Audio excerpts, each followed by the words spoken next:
Hello everyone, I am Meenu और आप मेरे साथ सुन रहे हैं अनडिजायरेबल मैरिज का एपिसोड नंबर 52।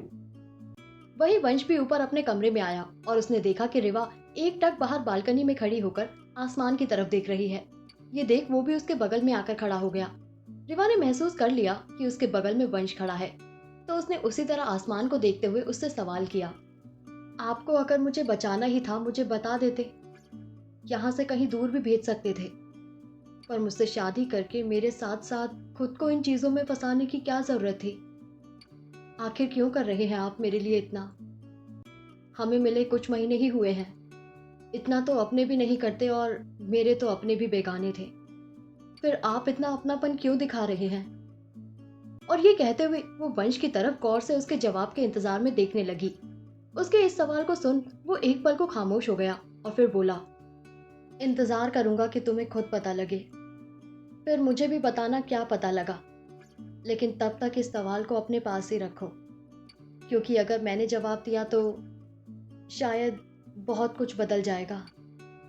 ये कहते हुए उसके चेहरे पर जो मुस्कुराहट आई, उसका मतलब रिवा समझ नहीं पा रही थी, लेकिन वो उसे गौर से जरूर देख रही थी। फिर वो उसे उसी तरह देखते हुए धीमे से बोली, बता दीजिए, क्या पता कुछ बेहतरी के लिए बदल जाए, इसी उम्मीद में सही, बताइए तो, जरा मैं भी जानूं, वरना ये सवाल हर रोज मुझे अंदर ही अंदर परेशान करता रहेगा। जिस पर वंश ने अब उसकी और अपनी निगाहें की और उनमें बहुत एहसास लेते हुए एक कर्कश आवाज में उससे बोला, बेहतर होने की उम्मीद ना हो, पर अगर बताया तो कुछ और ऐसी उम्मीदें जाग जाएगी जिनके बारे में मुझे पता है कि वो मुझे तोड़ कर रख देगी बाद में। इसलिए तुम अभी कुछ वक्त के लिए थोड़ा परेशान हो लो, वो बेहतर है, क्योंकि इस बार अगर मैं टूटा तो शायद जुड़ ना पाऊं या जी भी ना पाऊं। पर मुझे टूटना भी नहीं है और जीना भी है, क्योंकि अगर अकेला होता तो मौत के बारे में सोच भी लूं, पर दादी माँ और लाडो भी तो है ना जिंदगी में। तुम्हारे एक सवाल के लिए उन्हें तो इग्नोर नहीं किया जा सकता, इसलिए प्लीज मत करो ये सवाल। ये कहते कहते उसकी आंखों में नमी बढ़ने लगी थी, पर उसने उसे साफ किया और मुस्कुराकर रिवा से आगे बोला, मैडम वैसे सारे फंक्शन हो चुके हैं, सारे काम भी हो चुके हैं, तो कल से हम दोनों को ऑफिस जाना है, इसलिए सो जाओ और तुम थक भी रही होगी।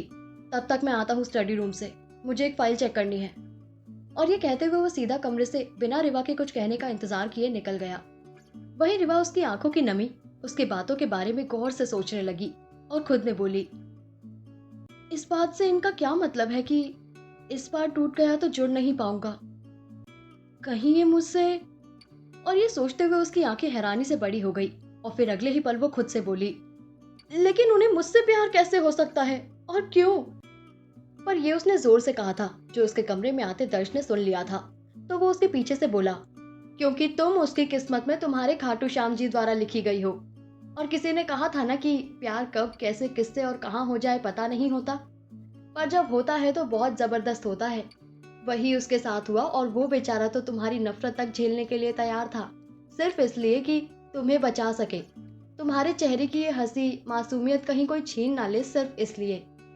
तो मैं बस तुमसे यही रिक्वेस्ट करता हूँ कि भले ही तुम अभी उसे उस नज़र से नहीं देख सकती, कोई बात नहीं, पर कोशिश एक बार जरूर करना, वरना उस जैसे इंसान को खो दोगी जो तुमसे सच्चा प्यार करता है। और ये कहते हुए एक गहरी सांस लेकर आगे बोला, और मैं यहाँ तुमसे माफी मांगने आया था, उसकी वकालत करने नहीं। मैंने उससे हर बार बोला कि तुम्हें बता देते हैं, घर वालों को बता देते हैं, पर उस लड़की को बचाने के लिए उसने नहीं कहा। हो सके तो माफ कर देना अपने इस भाई को और उसे भी, और इस शादी को मौका देने की कोशिश जरूर करना, क्योंकि इतनी बेवकूफ तो तुम हो नहीं कि उसके एहसास तुम्हें ना दिखे। तो प्लीज इस बार उसे तोड़ना मत, पहले ही बहुत टूट चुका है मेरा दोस्त। और ये बोल वो वहां से अगले ही पल निकल गया, पर छोड़ गया रिवा को अपने मन की कश्मकश में, जो फिर बालकनी से कमरे में आकर बिस्तर पर बैठे ना जाने क्या सोचने लगी और सोचते सोचते ही नींद की आगोश में चली गई। वहीं इस तरफ वंश के स्टडी रूम में, वंश स्टडी रूम में अपनी कुर्सी पर बैठा वहां अपने ड्रॉर से एक लॉलीपॉप निकालकर खाने लगा और खुद में बोला, समझ तो आ ही गया होगा तुम्हें, आखिर उस दिन हॉस्पिटल में मेरी बेचैनी समझ गई, मेरे दुख समझ गई, तो आज मेरी मोहब्बत कैसे नहीं समझोगी। लेकिन मैं खुद सीधे सीधे नहीं कहूंगा, वरना उम्मीदों से बन जाऊंगा, जो मैं बिल्कुल नहीं चाहता। और ये सोचते हुए वहीं पड़ी एक फाइल को खोलकर देखने लगा। ये करते हुए उसे कुछ वक्त बीत गया। तभी वहां दर्श आया और उसे देखते हुए बोला, मुझे तुझसे बस इतना ही कहना है कि जो करना है कर, लेकिन इस बार मेरा दोस्त टूटना नहीं चाहिए, वरना तेरी खैर नहीं। और ये कहते हुए उसके लहजे में हल्की नाराजगी साफ झलक रही थी। अपनी बात रखकर वो अगले ही पल वहां से बिना वंश की कोई भी बात सुने निकल गया। इस बात पर वंश मुस्कुराए बिना नहीं रह पाया और खुद में बोला, तुझ जैसे लोग हैं जिंदगी में, इसलिए तो उम्मीदें नहीं चाहता ना इस रिश्ते में, क्योंकि मैं टूट गया तो मेरा यार मुझसे ज्यादा टूटेगा, और प्यार के लिए यार को ताक पर रख दूं, ये तो ना जमीर को गंवारा है, ना दोस्ती को, और ना ही संस्कारों को। और ये सोचते हुए वो गहरी सांस लेकर अपना काम आगे करने लग गया। काफी वक्त तक काम करने के बाद उसने जब घड़ी की तरफ देखा तो लगभग रात के 2 बज रहे थे। ये देख वो वहां से उठा और अपने कमरे की ओर बढ़ गया तो उसने पाया कि रिवा उसी तरह अपने गाउन में ही सो गई है। ये देख वो मुस्कुरा दिया और खुद में बोला, क्या कहें अपनी मोहब्बत के बारे में, उसकी बेसाख्ता अनजाने में की गई हरकतें हदाएं बनकर सीधा दिल पर वार करती है। और ये कहते हुए वो उसे ढंग से लेटाते हुए ब्लैंकेट उड़ाकर खुद चेंज कर उसके बगल में आकर लेट गया। और कुछ वक्त में वो खुद भी थके होने के कारण नींद की आगोश में चला गया। पर उसके नींद की आगोश में जाते ही रिवा ने अपनी आंखें खोल दी और उसकी तरफ देखने लगी। क्या लगता है आपको, क्या रिवा अपने और वंश के रिश्ते को एक मौका देगी? जानने के लिए सुनते रहिए कहानी के आने वाले एपिसोड्स। Thank you.